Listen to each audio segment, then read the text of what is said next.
Hello everyone. तो आज मैं आपसे डिस्कस करने जा रही हूँ यूएसएमएलई और प्लैब का डिफरेंस कि कौन सी चीज़ें हैं जो यूएसएमएलई को फेवर करती हैं, उसमें क्या क्या प्रोसीजर होता है और सिस्टम दूसरा सारा, और सेम सिमिलर प्रोसेस प्लैब में क्या सिस्टम होता है। सारी चीज़ें हम डिस्कस करेंगे कंपेयर करके दोनों को।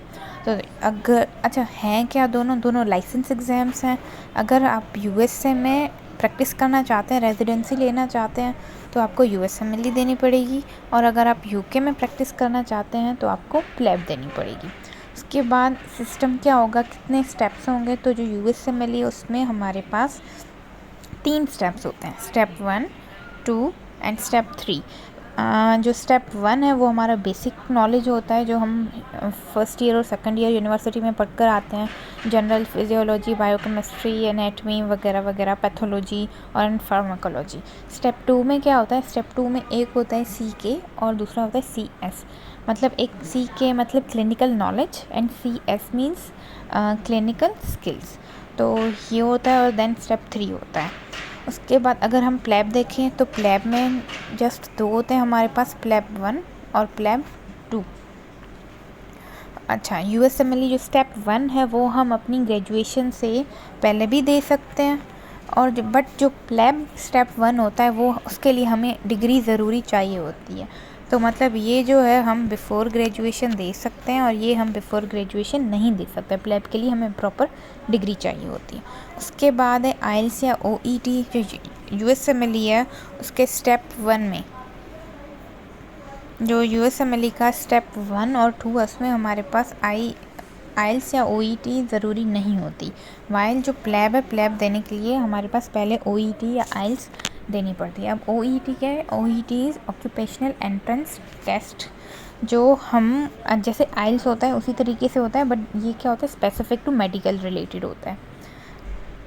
उसके बाद अटैम्प्ट, प्रिपरेशन टाइम कितना लगता है। जो यूएसएमएलई है वो थोड़ा नहीं बल्कि अच्छा खासा थोड़ा डिफ़िकल्ट है, तो इसीलिए हमें उसकी प्रिपरेशन के लिए अच्छा खासा टाइम चाहिए। और जो प्लैब है वो हमारा कम टाइम लेता है। और अटैम्प्ट है, सिंगल अटैम्प्ट दे सकते हैं यूएसएमएलई का, और जो प्लैब है उसमें हम मल्टीपल अटैम्प्ट्स दे सकते हैं। जो यूएसएमएलई का स्कोर होता है वो आगे जाकर जब हम आगे मैच के लिए अप्लाई करते हैं तो उसमें हमारा मैटर करता है, और जो प्लैब है उसका स्कोर मैटर नहीं करता। मतलब अगर पास या फेल है तो बस वही काफ़ी है प्लैब के लिए। बट हमारे पास अगर यूएसएमएलई है तो उसमें जितना ज़्यादा स्कोर होगा उतनी अच्छी आपको उतना अच्छा मैच मिलेगा। उसके बाद एग्ज़ाम्स की टाइम ड्यूरेशन देखें तो स्टेप 1 जो होता है वो 8 आवर्स का होता है, 2 जो होता है वो हमारे पास 9 आवर्स का होता है, और जो 3 है वो अगेन 8 आवर्स का होता है। वहीं अगर हम प्लैब देखें तो प्लैब का टाइम भी कम होता है। प्लैब 1 180 मिनट्स का होता है, और जो 2 200 मिनट्स का होता है।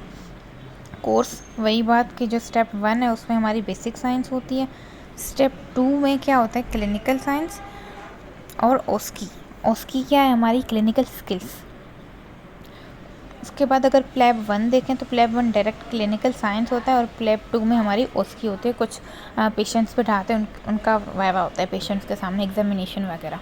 उसके बाद जो यूएसएमएलई है उसका जो कॉस्ट है वो ज़्यादा है, मतलब जो फ़ीस वगैरह प्रोसीजर भी मुश्किल है, मैच मिलना भी मुश्किल हो जाता है यूएसएमएलई में। वाइल जो प्लैब है उसकी कॉस्ट भी ईजी है, कॉस्ट कम है, मतलब एज़ कम्पेयर टू यूएसएमएलई ये सस्ता है।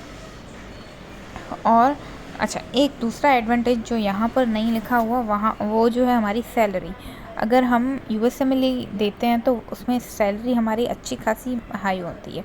तो जो सैलरी होती है वो यूएसएमएलई से हमें ज़्यादा मिलती है, और प्लैब में जो है हमारी सैलरी लेस होती है एज़ कम्पेयर टू यूएसएमएलई। तो ये जो है हमारे एडवांटेजेस और डिसएडवांटेजेस हैं।